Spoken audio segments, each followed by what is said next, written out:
Hello and welcome to the Preparing for Online Facilitation training course tour. Um, every time you log into Blackboard and you select the Preparing for Online Facilitation course shell, you will be brought to the announcements page. This is a place you should check back often, as I will be posting announcements throughout the next 6 weeks that are relevant to the training. After you finish reading the welcome announcement, you should access the Start Here button. And within the Start Here button, you'll see that there are 3 folders. There is a Meet Your Instructor folder. Within this folder is a little information that I've provided about myself. And if you select the contact information link, you will be brought to my contact information. This is your breadcrumb trail up here. Rather than selecting your back button on your browser, you can simply select the link which indicates where you'd like to go. We want to go back to the Start Here button. Next, we have the Syllabus and Course Policies folder. When you access this folder, its contents include the training syllabus and also the policy document for the training.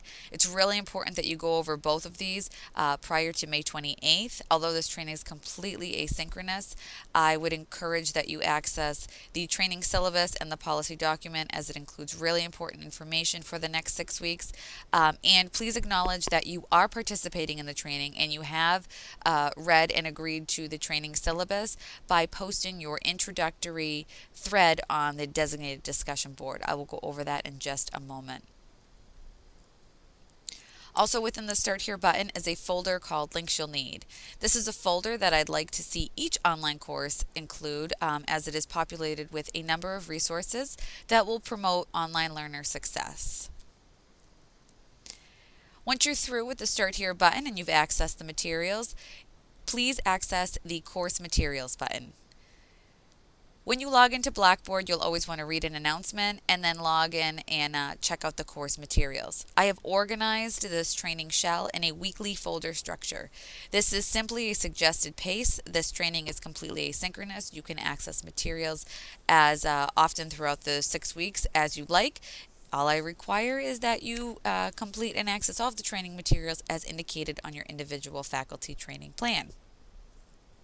In week 1, you'll introduce yourself on the discussion board and again, access the course syllabus to become familiar with the learning and training objectives and become familiar with the guidelines for success.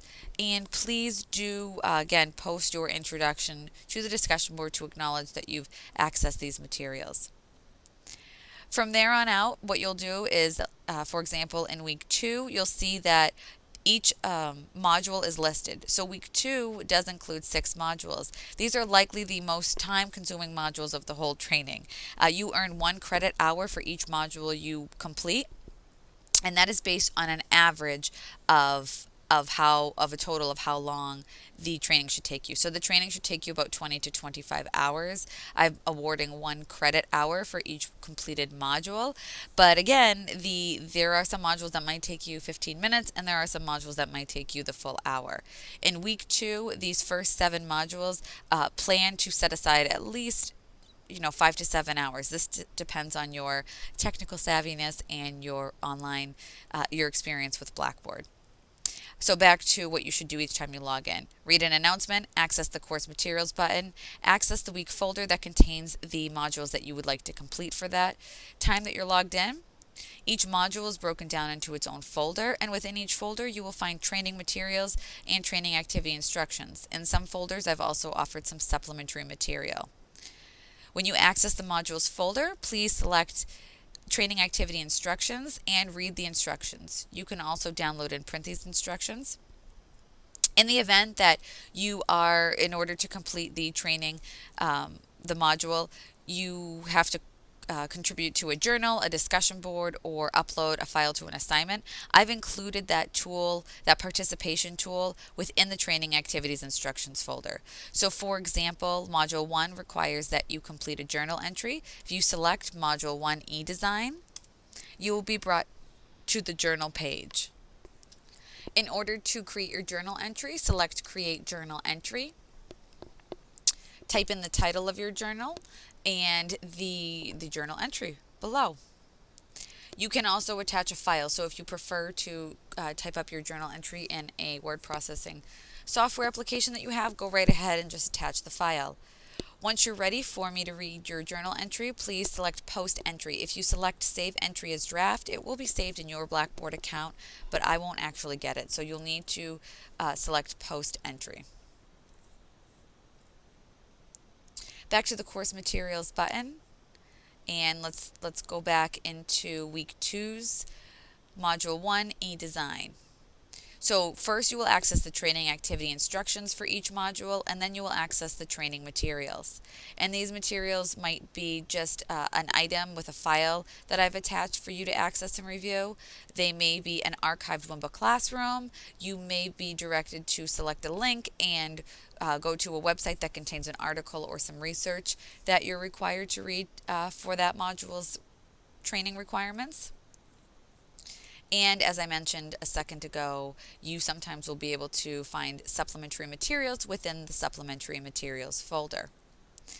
Next on our course tour, we have course tools. And here's a list of the tools that are available for us to use within the Blackboard course environment.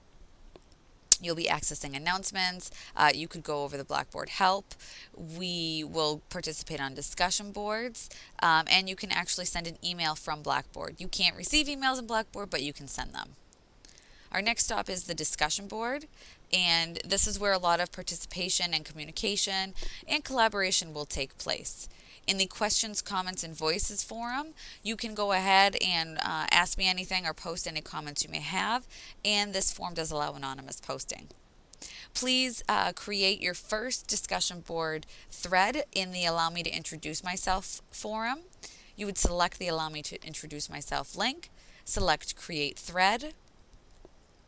You could type in your last name, so I would maybe type in Meet Ms. Marcolongo, type in your message, and then select Submit. Once you select Submit, your thread will be posted and we'll be able to start having conversations. The next stop on our tour is the instructor contact. Here's another place where you can get my contact information. And in my grades, I don't have access to them because I access them through the control panel, but this is where you would pick up comments and files that I've attached to assignments that you have uploaded. Lastly, we have the Blackboard Help. If you select Blackboard Help, you're able to access a variety of resources that Blackboard has provided on behalf of navigating through the environment. This wraps up our course tour. Thanks for listening, and if you have any questions, please email me at jmarcolongo, jmarcolongo, @ccsnh.edu.